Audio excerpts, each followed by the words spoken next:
Bismillahirrahmanirrahim. Assalamualaikum warahmatullahi wabarakatuh. Para mahasiswa sekalian, pertama-tama marilah kita memanjatkan puji syukur kehadirat Allah Subhanahu wa Ta'ala, Tuhan Yang Maha Esa, bahwa kita masih diberi kesempatan untuk bertemu kembali pada acara kuliah kewarganegaraan dengan judul Integritas Nasional. Jadi definisinya integritas nasional merupakan proses penyatuan unsur berbeda dalam suatu negara. Suku, agama, ras, budaya, ideologi menjadi satu kesatuan untuk harmonis tanpa kehilangan identitas masing-masing untuk mencapai tujuan bersama sebagai bangsa. Ya, jadi integrasi nasional. Jadi ada semacam quote bahwa bersatu bukan berarti seragam, tapi mampu hidup berdampingan dalam perbedaan untuk tujuan bersama. Kemudian definisinya adalah seperti itu. Kemudian dimensi integritas nasional adalah dimensi politik, ekonomi, sosial, budaya, pertahanan. Jadi kita harus punya integritas. Penjelasannya adalah kalau dalam bidang politik, dimensi politik, persatuan dalam sistem pemerintahan dan komitmen pada NKRI. Jadi kalau seperti yang saya tadi barusan aja ngomongin NKRI, jadi NKRI itu bukannya harga mati, tapi NKRI itu kita harus melihatnya dari secara politis ya, secara politis begitu. Jadi dalam rangka untuk menopang persatuan bangsa. Oke, dari segi ekonomi, pemerataan pembangunan dan kesempatan ekonomi. Sementara sosial budaya yaitu penghargaan terhadap keberagaman budaya dalam bingkai Bhinneka Tunggal Ika, juga untuk pertahanan keamanan. Berikutnya adalah landasan integrasi. Landasannya yaitu filosofis, yuridis, dan ada namanya sosiologis. Filosofinya kita tahu sendiri, Pancasila, Bhinneka Tunggal Ika, pembukaan dan sebagainya. Itu yang dasar pemikiran ya. Kemudian kalau yuridis, landasan hukumnya itu kita sudah tahu. Berikutnya sosiologis, bahwa kemajemukan 17 lebih pulau katanya, 1.300 suku lebih suku katanya, 700 lebih bahasa katanya, integrasi sebagai kebutuhan eksistensial keberadaan. Sejarah perjuangan persatuan melawan kolonial menjadi fondasi solidaritas nasional. Jadi memang kalau saya renung-renungkan lagi, memang ada bagusnya kita tuh dijajah, karena dengan kita dijajah sama-sama ditindas, kemudian muncullah perasaan kebersamaan, perasaan persatuan.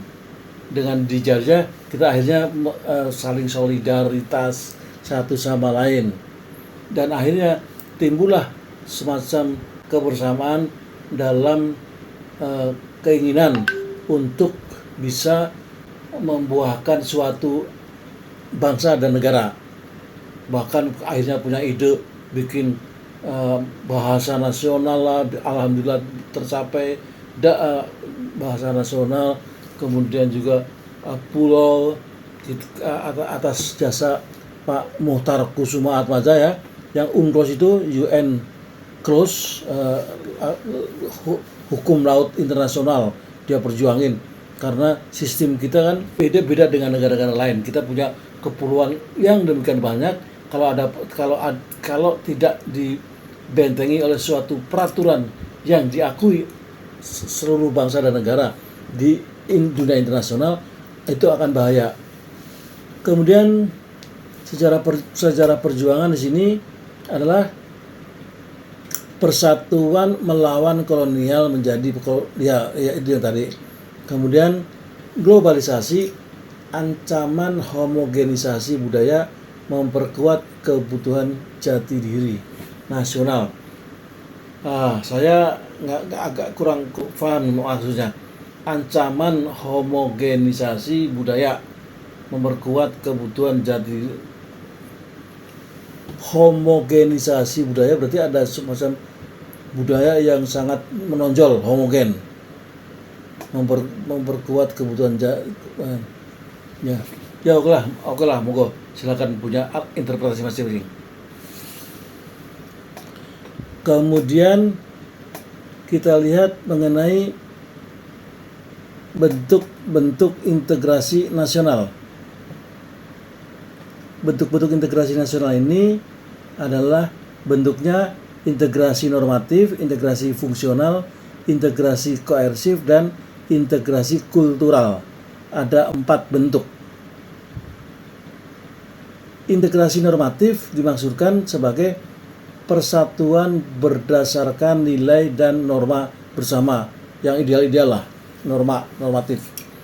Contoh di Indonesia, Pancasila sebagai ideologi pemersatu. Kemudian kalau integrasi fungsional dimaksudkan adanya ketergantungan antar wilayah dalam sistem ekonomi. Jadi integrasi fungsional itu adalah kita punya pemikiran yang sama, pentingnya fungsi satu dengan yang lain adalah merupakan fungsi yang saling tergantungan, saling kebersamaan, ya, terutama di dalam bidang ekonomi. Kemudian Jawa sebagai pusat industri, Kalimantan sebagai penyuplai energi. Ya, kalau IKN yang nanti suatu saat jadi, ya mungkin akan berubah. Mau nggak mau si Kalimantan tidak lagi menjadi suplai energi, mungkin bahkan menjadi pusat industri. Tapi saya nggak tahu persis, mungkin saudara-saudara lebih tahu apakah Jawa dan Jakarta ini kalau memang IKN-nya jadi sebagai ibu kota, apakah si Jakarta itu hanya sebagai bekas ibu kota atau dijadikan sebagai kota industri, ya. Jadi di Kalimantan itu hanya sekedar ibu kota pemerintahan, tetapi industrinya tetap di Jakarta atau bagaimana, saya nggak tahu. Karena biasanya sih yang sudah kalau ibu kota itu ngikutin juga jadi kota industri juga, tapi nggak tahu. Kecuali yang paling bagus menurut saya adalah di Canberra di Australia. Australia itu betul-betul ibu kota. Kemudian Canberra dibikin sebagai ibu kota sendiri, tapi kemudian jadi ibu kota beneran, jadi kota pemerintahan, sehingga semua kegiatan itu di pemerintahan, kementerian, badan-badan pemerintah itu ada di Canberra. Tetapi setelah itu di luar jam kantor ya sepi, karena dia bukan sebagai kota industri, bukan kota yang keramaian. Baik, kemudian integrasi koersif maksudnya adalah persatuan melalui kekuatan hukum dan pertahanan. Jadi koersif, ya, koersif itu ada semacam nuansa pemaksaan, keharusan. Contohnya di Indonesia penegakan hukum terhadap separatisme, ya harus tegas, firm. Berikutnya bentuk integrasi kultural, yaitu persatuan melalui pertukaran budaya. Wayang kulit dipentaskan di seluruh Indonesia. Kalau ngomongin budaya-budaya di kita yang bentuknya itu beragam, itu sudah terbukti bahwa semua keragaman budaya-budaya yang ada memang kalau nggak salah dulu waktu saya P4 itu Pancasila disebutkan sebagai puncak ya, sebagai puncak budaya nasional, dan satu dengan yang lain tidak akan bentrok, bahkan saling memberikan semacam kekayaan satu sama lain. Berikutnya faktor pendorong. Jadi faktor pendorong ini ada sejarah perjuangan bersama, bahasa Indonesia, pendidikan nasional, media massa nasional, transportasi dan komunikasi, kebijakan pemerintah. Oke, coba kita lihat sekilas, bener nggak nih faktor-faktornya ini.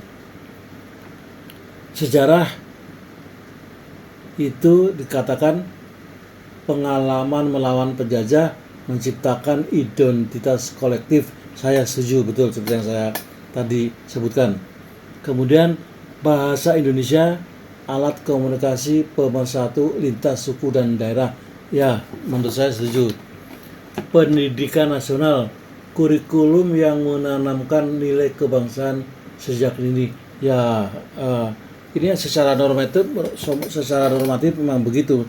Tapi apakah kenyataannya dilaksanakan ada apa tidak, kita nggak tahu. Kemudian media massa nasional, ada TVRI, RRI dan media lainnya, membangun kesadaran kolektif. Ya, transportasi dan komunikasi, jalan Trans Sumatera, tol laut, internet mempercepat berinteraksi antar wilayah. Ya, oke lah. Kebijakan pemerintah, transmigrasi, wajib kerja dokter, program afirmasi daerah, 3T, saya belum mengerti. Seperti misalkan ya, istilah transmigrasi apakah masih ada? Kalau zaman saya dulu memang ada transmigrasi, ada, dan banyak sekali anak-anak transmigran yang kemudian sukses ya, karena setelah orang tuanya ditransmigrasi ke luar Jawa. Wajib kerja dokter, saya dengar dokter-dokter juga tidak semuanya memenuhi itu. Ada juga yang istilahnya balelo, tidak melaksanakan programnya. Juga program afirmasi daerah 3D. Ya, oke. Faktor penghambat. Jadi faktor penghambat itu adalah primordialisme SARA. Contohnya adalah konflik horizontal berbasis suku agama, konflik di Ambon 99 sampai 2002, Poso 2000 sampai 2007. Ini betul-betul SARA ya. Ya, SARA betul kejadian. Aduh, ngeri.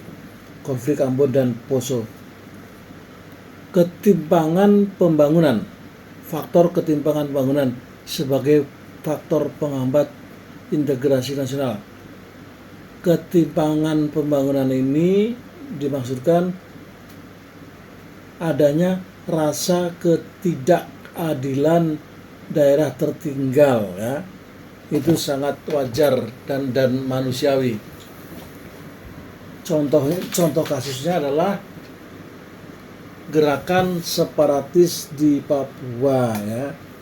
Saya pikir tidak ada yang menolak statement ini. Lalu radikalisme agama, penolakan terhadap Pancasila dan NKRI. terorisme Jemaah Islamiyah JAD. Data itu. Jadi mengenai radikalisme agama ini, saya katakan ini agak sensitif, tetapi juga perlu semacam kajian dan kesadaran ya yang tinggi. Karena radikalisme agama itu yang dimaksudkan apa? Karena kalau radikalisme dikatakan sebagai fanatisme, padahal kita tahu kalau fanatisme itu ya sebetulnya boleh-boleh saja, nggak masalah. Mungkin yang tidak boleh adalah terorisme dan kekerasan ya. Jadi bukan radikalismenya. Oke, silakan kita renungkan bersama.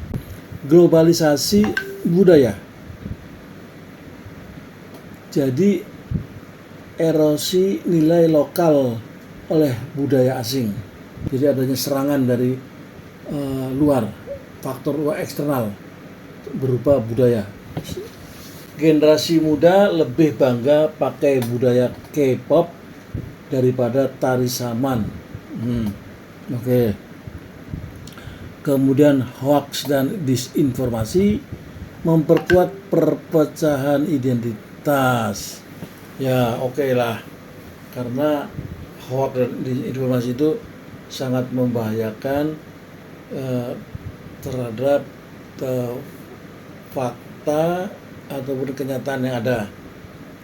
Dia akan memberikan semacam narasi yang tidak seimbang, narasi negatif. Misalnya, contohnya di sini adalah narasi Islam versus Pancasila di media sosial.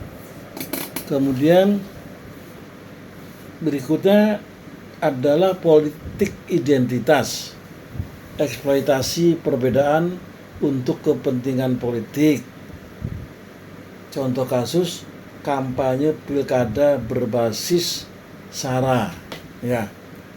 Berikutnya strategi memperkuat integrasi nasional.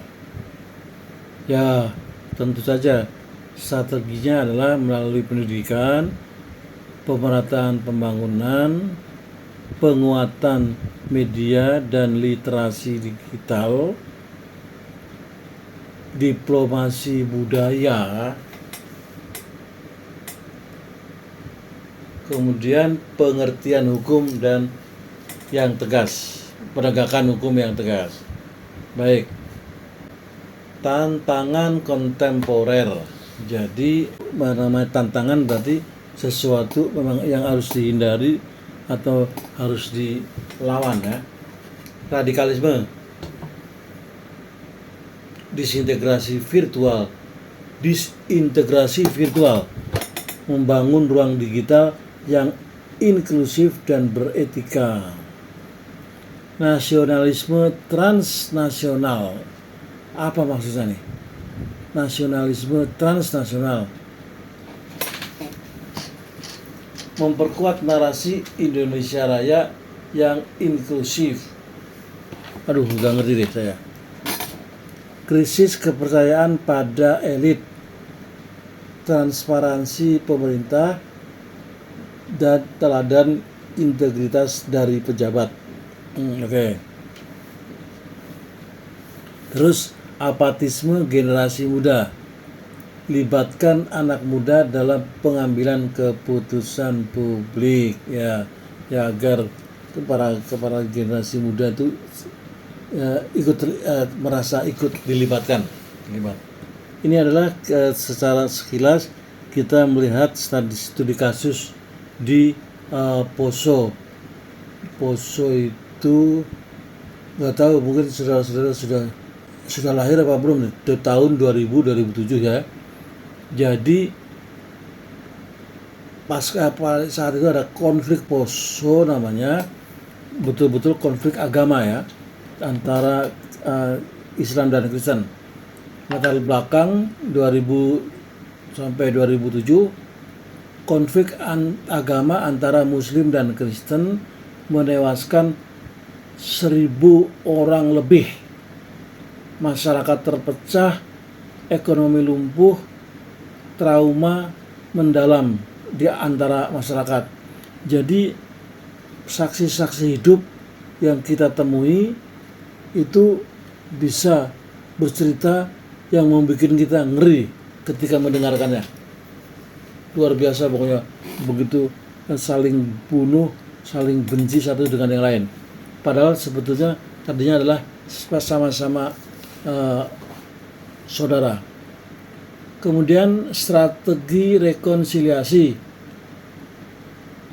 Terjadilah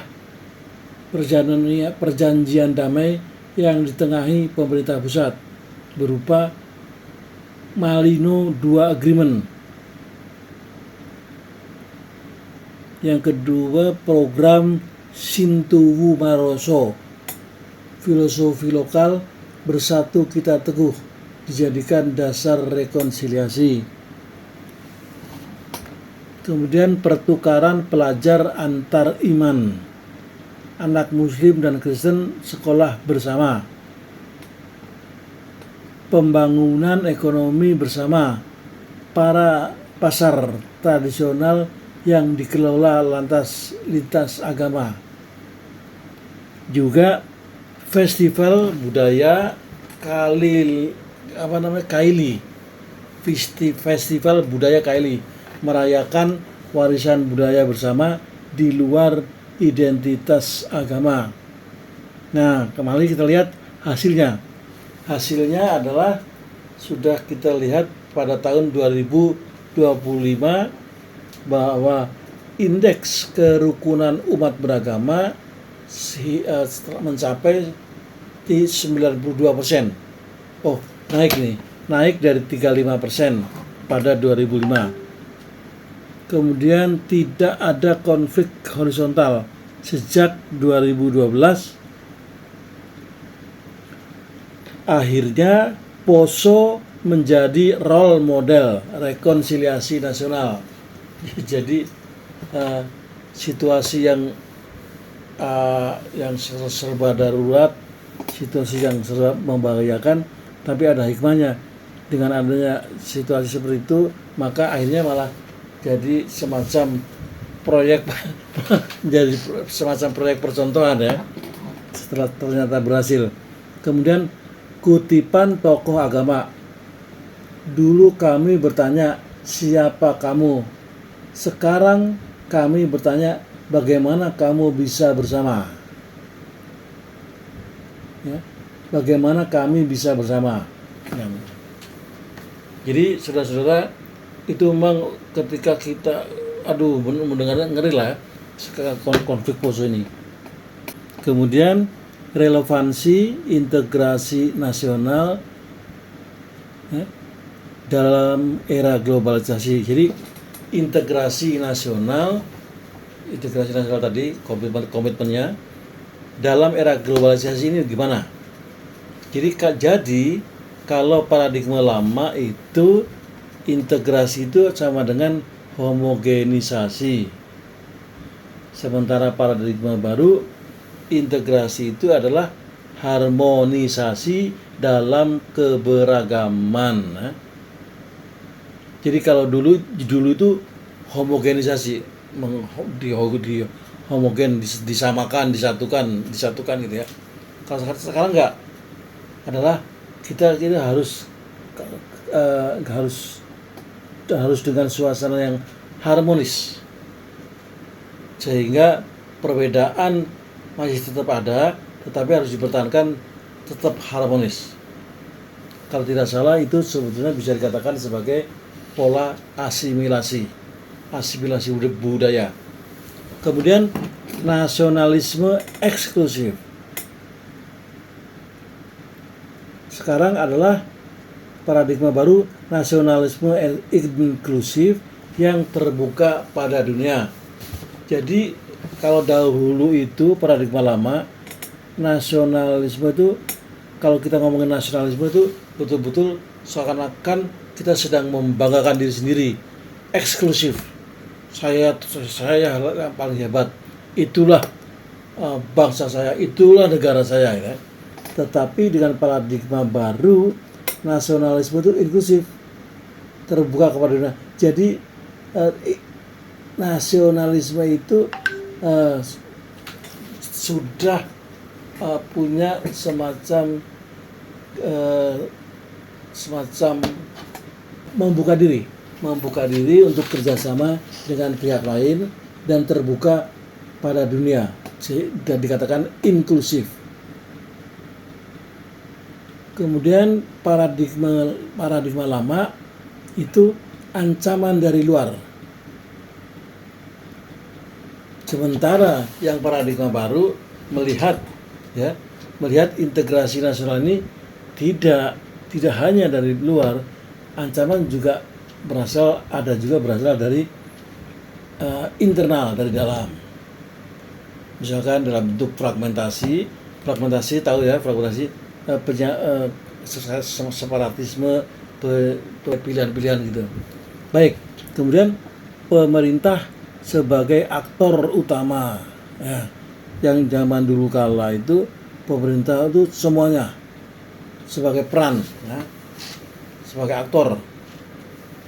Sementara paradigma baru, seluruh warga negara sebagai agen integrasi. Indikator keberhasilan integrasi nasional. Ya, ini kan untuk peneliti lah. Saya nggak begitu tertarik ngomongin masalah berapa persen keberhasilannya. Ya udah, pokoknya silakan aja indikator keberhasilan.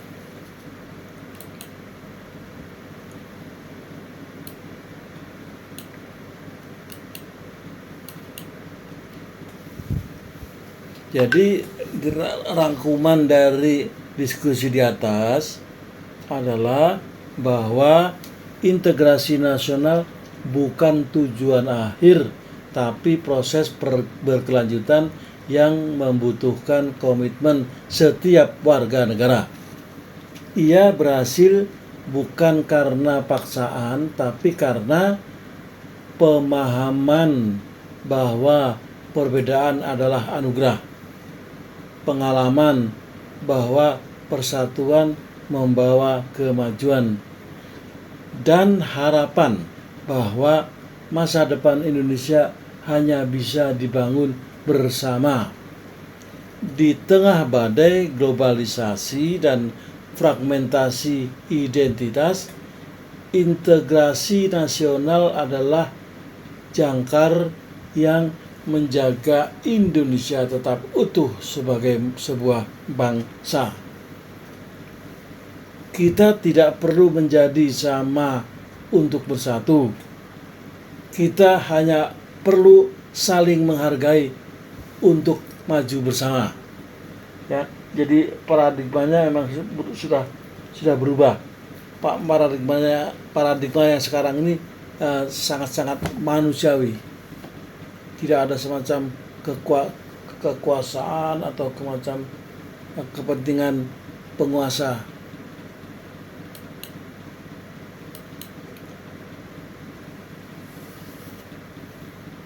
Ya, ini menjaga keutuhan yang tadi sudah.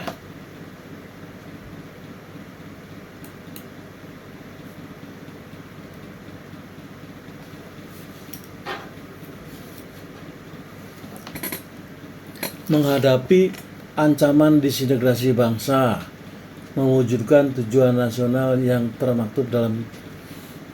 Ya, jadi mari kita sama-sama recall, mengingat kembali bahwa salah satu tujuan negara adalah melindungi segenap bangsa Indonesia dan seluruh tumpah darah Indonesia, memajukan kesejahteraan umum, mencerdaskan kehidupan bangsa, dan ikut melaksanakan ketertiban dunia yang berdasarkan perdamaian abadi dan keadilan sosial, kayak gitu. Semua tujuan ini mustahil dicapai jika bangsa terpecah belah.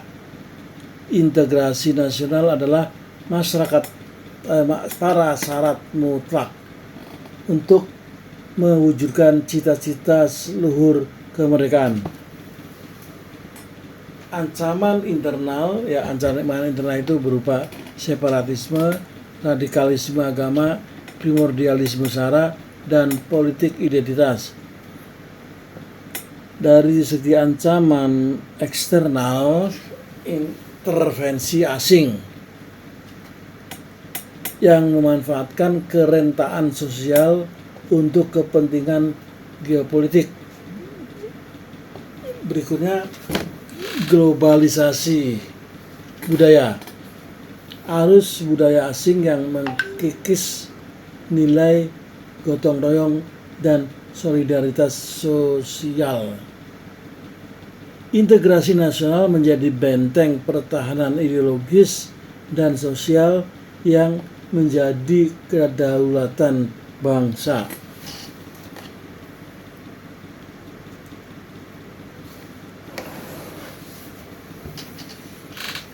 Jadi kemudian memperkuat ketahanan ideologis. Di era globalisasi, bangsa Indonesia dihadapkan pada individualisme ekstrim yang menggantikan nilai gotong royong, konsumerisme yang menggeser nilai kesederhanaan, materialisme yang mengikis nilai spiritual dan keadilan sosial.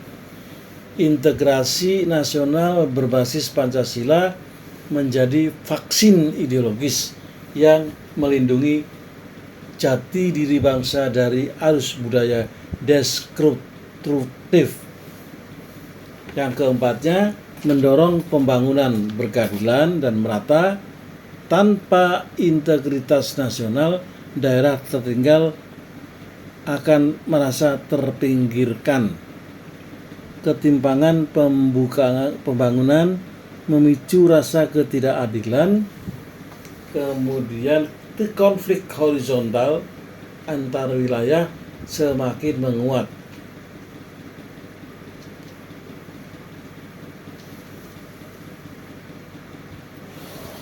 Jadi integrasi nasional menuntut pemerataan pembangunan, tidak hanya di Jawa, tetapi juga di Papua, NTT, Kalimantan, dan wilayah 3T ya.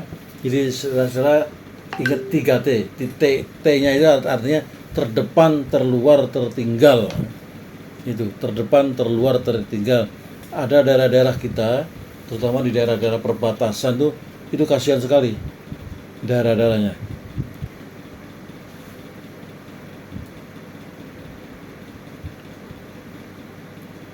Ya, ini meningkatkan daya saing global. Jadi kita harus bersatu, memiliki stabilitas politik. Ya, stabilitas politik harus dijaga. Kemudian posisi tawar lebih kuat. Kemudian ada kapasitas kolektif hadapi tantangan global. Ya, baik. Dunia menghormati bangsa yang utuh, bukan bangsa yang tercerai-berai oleh perbedaan internal. Ya. Kemudian yang nomor 7, membangun solidaritas sosial dalam menghadapi krisis. Ketika bencana atau krisis melanda, integrasi nasional terbukti menjadi kekuatan. Gempa Lombok ya 2018. Jadi saudara-saudara, jadi sebetulnya dengan negara kita tuh banyak sekali gempa. Kalau mau diungkap fakta-faktanya, ada gempa Lombok, ada gempa di Bantul, Jogja, ada banyak sekali. Jadi gempa Lombok, relawan dari seluruh Indonesia datang membantu tanpa memandang suku agama. Kemudian juga ada pandemi COVID-19, gotong royong dalam distribusi bantuan sosial lintas wilayah.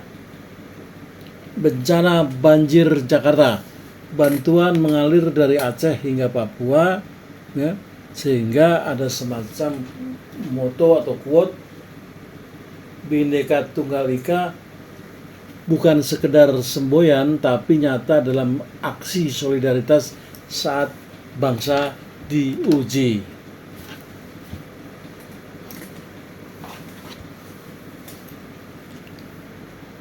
Menjaga warisan budaya dan kearifan lokal.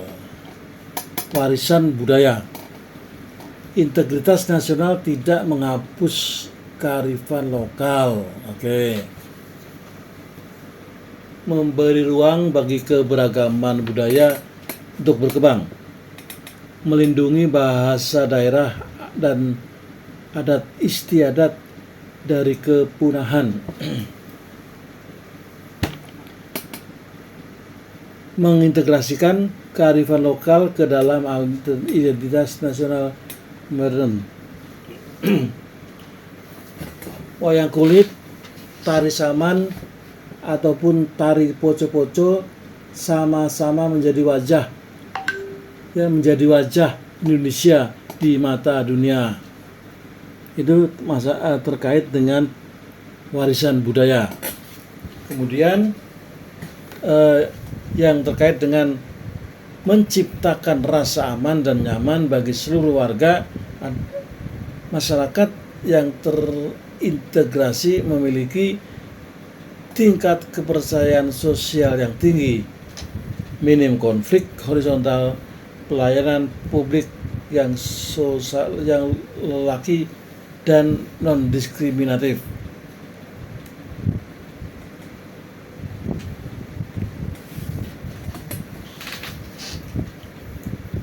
Subtopik berikutnya adalah menjamin regenerasi nilai kebangsaan. Jadi menurut catatan di sini, generasi muda perlu memahami sejarah perjuangan bersama, menghayati nilai Pancasila dan Bhinneka Tunggal Ika, merasa bangga menjadi bagian dari bangsa Indonesia. Kemudian tanpa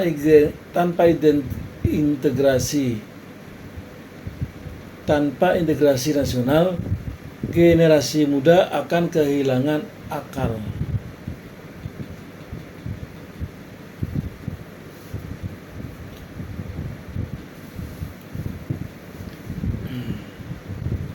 Baik, kemudian generasi muda akan kehilangan akar identitas dan mudah terombang-ambing oleh arus globalisasi. Integrasi nasional bukan pilihan, tapi kebutuhan eksistensial bagi bangsa Indonesia. Ya, kebutuhan ya, bukan pilihan. Ia diperlukan karena realitas kemajemukan, amanat konstitusi, ancaman disintegrasi yang terus mengintai, juga visi masa depan Indonesia sebagai bagian yang maju, adil. Ya, seperti kata Bung Karno, perjuanganku lebih mudah karena mengusir penjajah. Perjuanganmu akan lebih sulit. Perjuanganmu akan lebih sulit karena melawan bangsamu sendiri. Integrasi nasional adalah jawaban dari tantangan itu.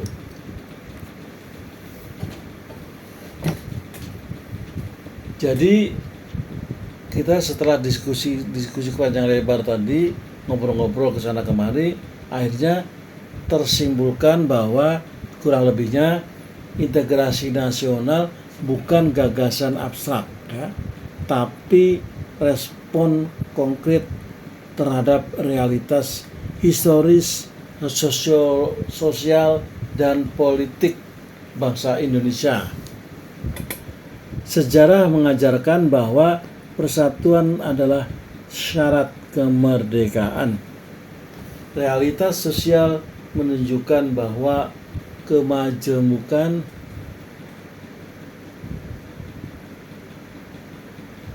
kemajemukan butuh dikelola, bukan dihilangkan. Kerangka politik menjamin bahwa NKRI adalah harga mati yang dapat dipertahankan. Kemudian di tengah badai globalisasi dan fragmentasi identitas, integrasi nasional adalah jangkar yang menjaga Indonesia tetap utuh sebagai sebuah bangsa. Jadi harus diingat bahwa bangsa yang ingat sejarahnya, paham realitasnya, dan taat konstitusinya tak akan pernah terserai-berai, ya, karena contohnya sudah ada ya, Yugoslavia itu adalah sohibnya Bung Karno tuh, Joseph Broz Tito, juga merupakan pelopor gerakan non-blok. Tetapi akhirnya Yugoslavia terserai-berai. Sekarang menjadi negara, ada kalau nggak salah 7 negara. 7 negara, ada Makedonia, Serbia dan sebagainya. Itu sebagai contohnya. Jadi udah nggak ada kan? Nah, ini adalah halaman yang kita tunggu sama-sama, yaitu halaman thank you. Dengan demikian, maka kalaulah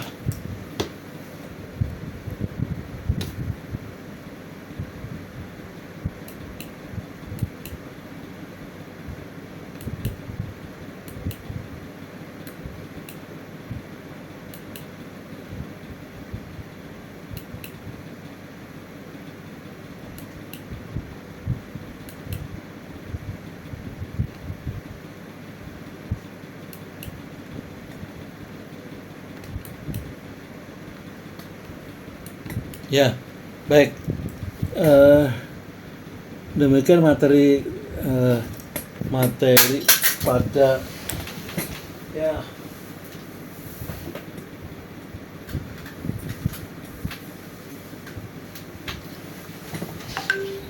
materi ke kuliah kita pada siang ini. Silakan Bapak Ibu para mahasiswa, kalaulah ada yang punya pendapat, punya gagasan, punya pertanyaan, dipersilakan. Assalamualaikum Pak, saya dengan Ilham Mutakin Pak. Oh ya, Mutakin silakan. Sebelumnya saya belum di absen Pak. Sebentar. Iya. Saya mau nanya Pak, kalau kita menghadapi seseorang yang dia bentar-bentar lebih bangga terhadap merek produk dari luar negeri daripada produk sendiri, apakah keintegrasian dirinya dilakukan Pak? Terima kasih. Itu aja pertanyaannya. Iya Pak. Terima kasih Pak. Itu kan merupakan pertanyaannya kan, itu adalah pertanyaan mengenai sikap seseorang. Tapi masalahnya kalau kita menyalahkan atau bahkan mengagungkan, jadi gampang sekali. Tapi yang harus kita tahu adalah sikap tersebut sebetulnya backgroundnya dari mana? Apakah dari ketidaktahuan, ataukah dari arogansi, ataukah gaya-gayaan? Jadi kalaulah dengan sekelumit pengalaman yang saya alami, memang dengan kemajuan saat ini, apalagi masuk era digital sekarang, kalaulah zaman dulu kala, sebelum sekarang 30-40 tahun yang lalu, itu kita merasa minder itu pantas, karena memang semua produk asing itu bagus, bahkan kita seakan-akan kita nggak sampai, belum tergapai.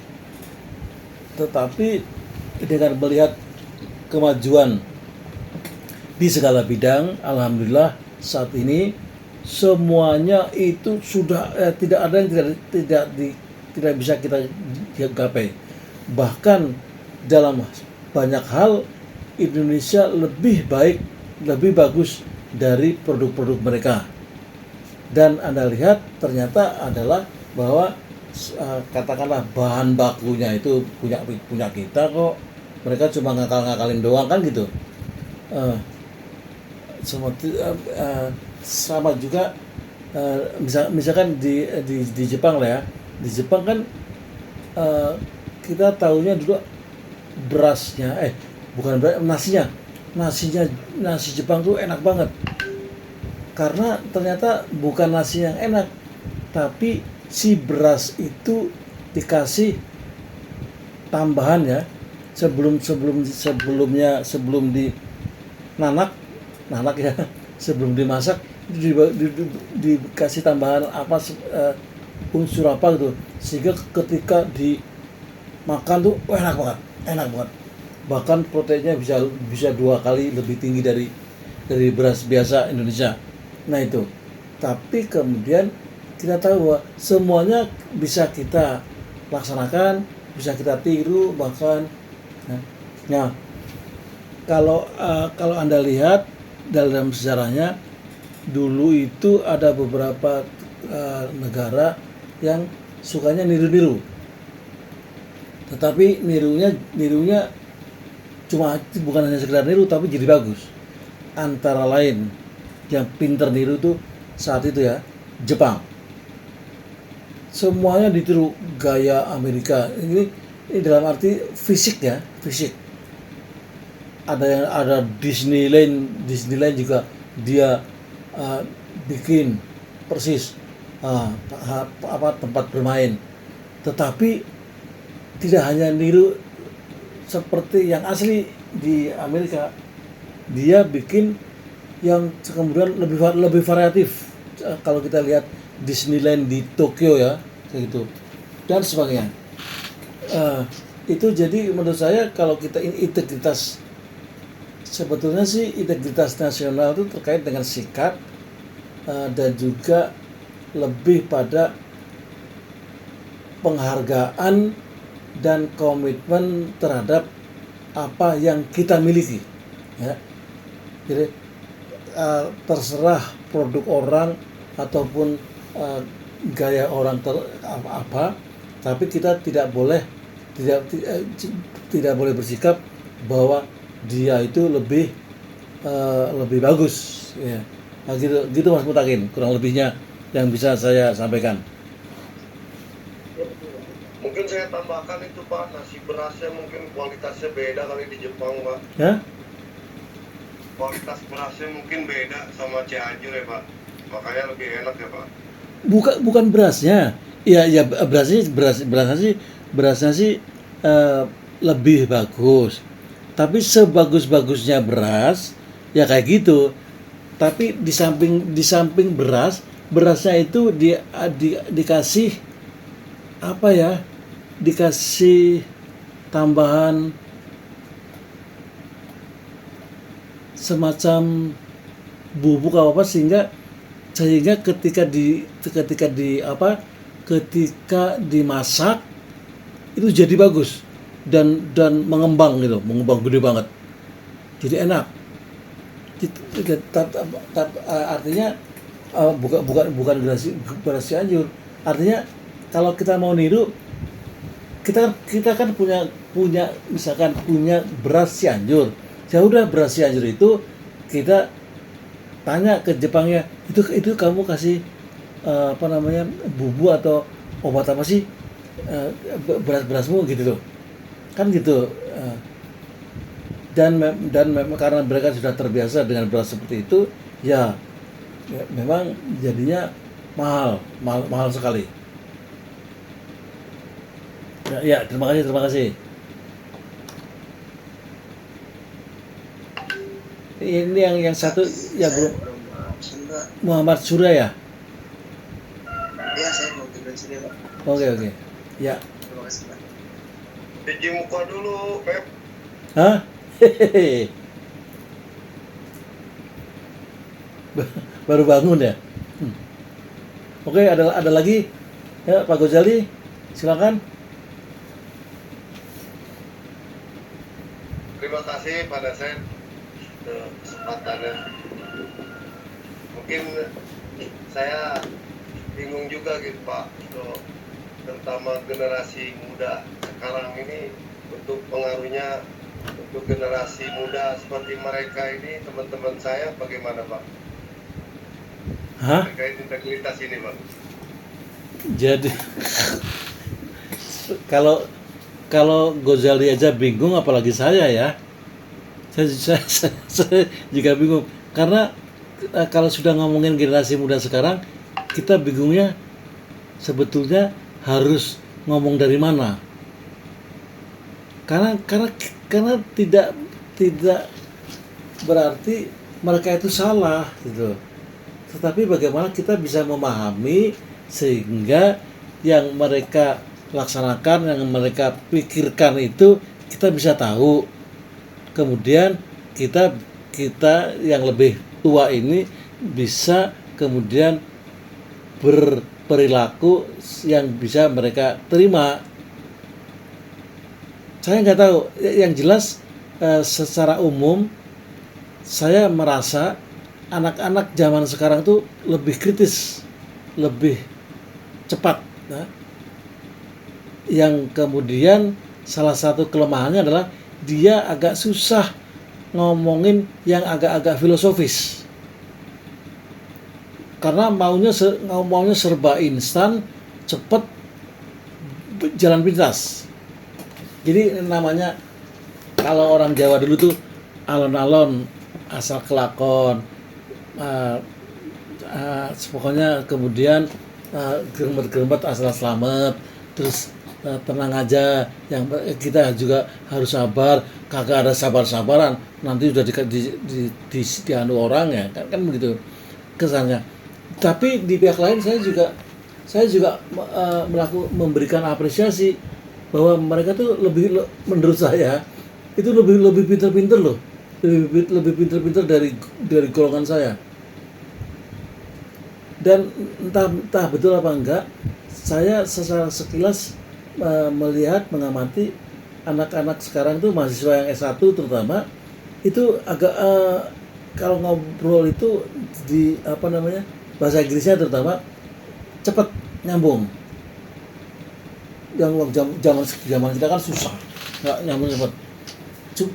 Cuma dia tuh nggak mau ribet, pokoknya 1-2 cepat aja ya, gitu. Kalau kesan saya gitu Mas Gozali. Nggak tahu kalau sampean punya pendapat sendiri, monggo silakan bisa di-share ke kita. Memang ngaruh sih Pak, betul Pak, saya setuju apa yang dibicarakan pada Sen. Memang anak muda sekarang ini serba cepat Pak.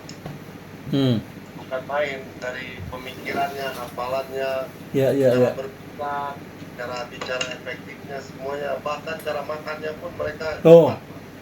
Instan mereka bayangkan Pak. Instan. Ya mudah-mudahan yang saya khawatirkan gitu Pak, karirnya juga jangan lambat, harus cepat juga gitu Pak. Iya. Cuma mungkin ada satu hal yang saya agak khawatir itu dari segi filosofisnya itu. Karena kalau kita kan mau apa kita akan melihat dulu untung ruginya gitu. Takutnya kalau dengan gaya yang instan itu kan tidak ada semacam pertimbangan ya. Pertimbangannya tidak mendalam, langsung aja ya bener salah gitu. Tapi nggak tahu lah, kita doakan bersama-sama. Ya silakan, ada yang lain. Mas Rafli, Mas Naufal, Mas Koim. Ini Mas Koim dari mana nih?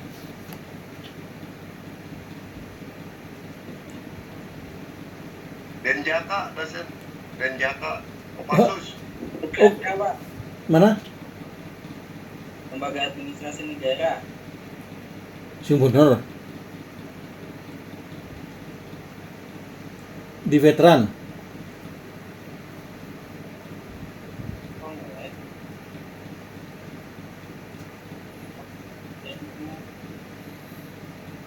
Iya, oke. Ada lagi? Ya, nge-lag, Pak. Mas Koim nge-lag sinyalnya, Pak. Oh. Oke. Ya, ada lagi pertanyaan, silakan. Ini mumpung lagi puasa nih. Hehehe. Baik ya, para mahasiswa sekalian, saudara-saudara, jadi karena memang tidak ada lagi, saya ucapkan terima kasih atas perhatiannya dan juga saya sampaikan mohon maaf apabila ya ada yang kurang berkenan. Kita sama-sama berdoa mudah-mudahan Ramadan ini bisa kita selesaikan dengan baik dan lebih baik dari Ramadan sebelumnya, dan mudah-mudahan kita akan bisa menjumpai Ramadan berikutnya. Billahi taufiq wal hidayah. Wassalamualaikum warahmatullahi wabarakatuh. Terima kasih. Waalaikumsalam warahmatullahi wabarakatuh. Terima kasih, saudara. Terima kasih. Terima kasih.